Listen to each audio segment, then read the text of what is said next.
जन आंसू पोछा जानम अपना रुमाल से, जन आंसू पोछा जानम अपना रुमाल से। जाता रूत जा हो, जाता रूत जा हो, दिल से निकाल के जन आंसू पोछा जानम अपना रुमाल से, जन आंसू पोछा जानम अपना रुमाल से।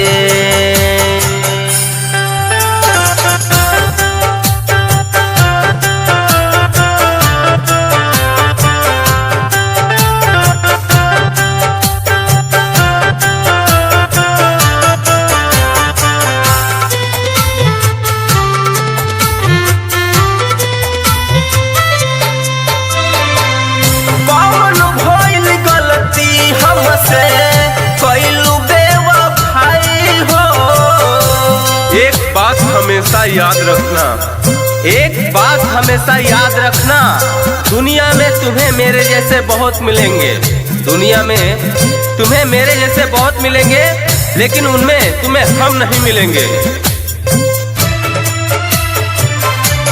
हाँ हाँ, कौन भइल गलती हमसे कइलू बेवफाई हो, होगिया में प्रेम खत दिहलू जलाई हो।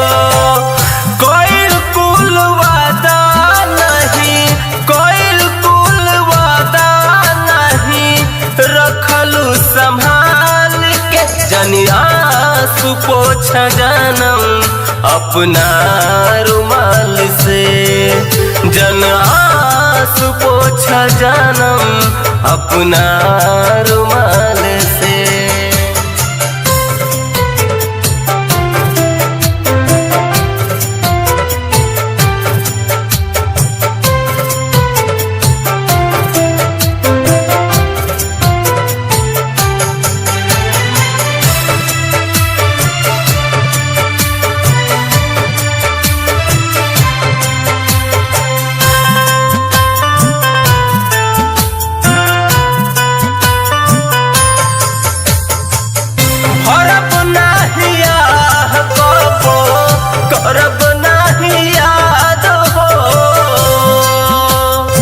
हकीकत जान लो जुदा होने से पहले, मेरी सुन लो अपनी सुनाने से पहले, ये सोच लेना भूलने से पहले, बहुत रोई है आंखें मुस्कुराने से पहले।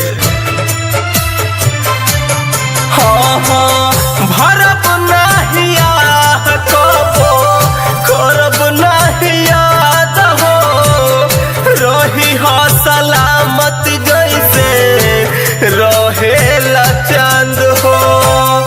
ऐसन विधाता लिखलन, ऐसन विधाता लिखलन, जुदाई कमाल के जन आंसू पोछा जानम अपना रुमाल से, जन आंसू पोछा जानम अपना रुमाल से।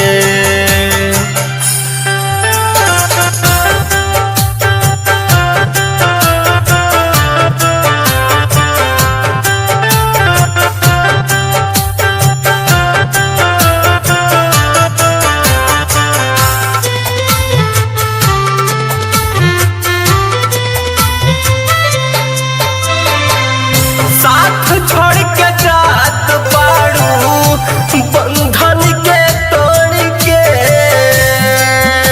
छोड़ दिया हमने उसका दीदार करना, छोड़ दिया हमने उसका दीदार करना, जिसे प्यार की कदर नहीं, जिसे प्यार की कदर नहीं, उसे चाह कर क्या करना।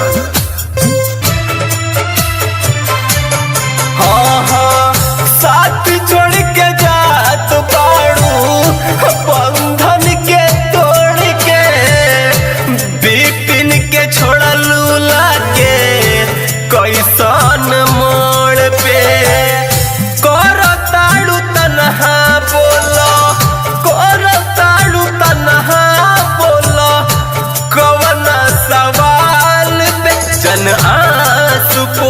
जानम अपना रुमाल से, जन आंसू पोछ जानम अपना